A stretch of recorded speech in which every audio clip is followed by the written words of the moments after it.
Hi folks, I'm Karen McAthy, the author of The Art of Plant-based Cheesemaking.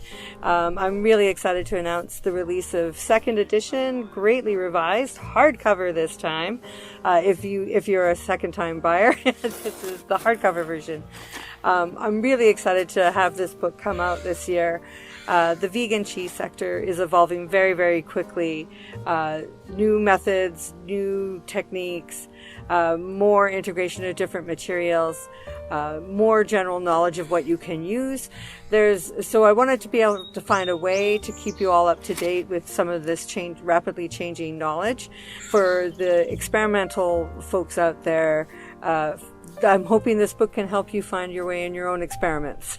When I'm not in the lab, the shore here in BC is where I like to be. And so this is one of my favorite places where I come and find my own sources of inspiration for making cheeses. So what I hope this book can do for you is help you find your sources of inspiration.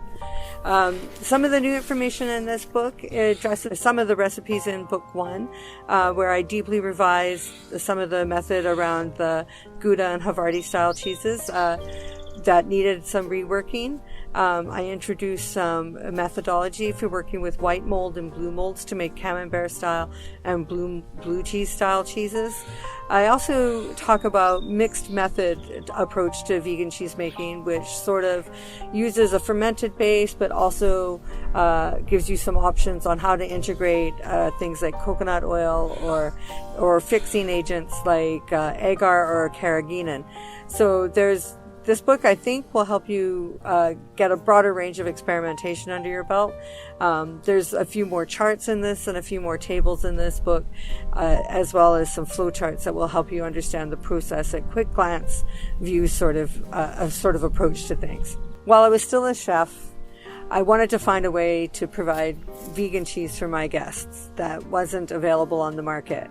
And that led me to doing my own research, testing things in our kitchen, reading anything I could find around microbes and cheese making, trying to find things online with respect to vegan cheese making that I thought were of interest and could work.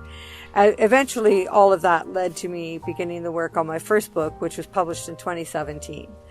When I left my career as a chef, the opportunity to form my own cheese-making company became a reality when I reconnected with my good friend, my brother, and former guest of mine, Colin Medhurst. And in 2017, we gave birth to Blue Heron Creamery, a Vancouver-based vegan cheese company.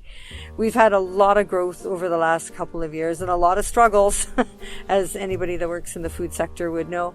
And in 2019, we had an opportunity to reconnect with another fellow from the food industry, Lawrence Eade, and now we're on a whole new journey with the expansion of Blue Heron Creamery as we get ready to launch across the country.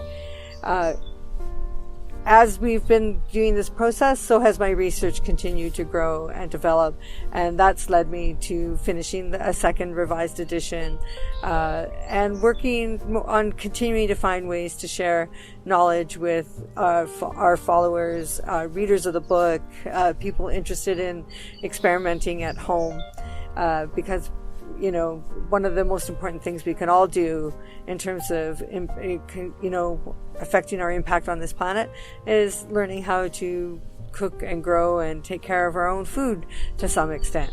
So I'm hoping this book can help the keen experimenters do some of that. I'm really excited about the future for Blue Heron.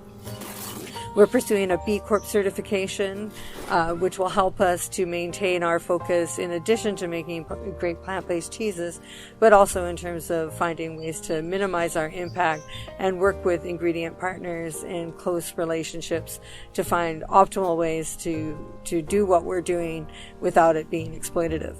So I'm hoping for folks at home that use this book that this can help guide them in their own experiments, but also maybe in helping them think about food as a bit more of a slow process and taking the time to work through things instead of always looking for the fast answers.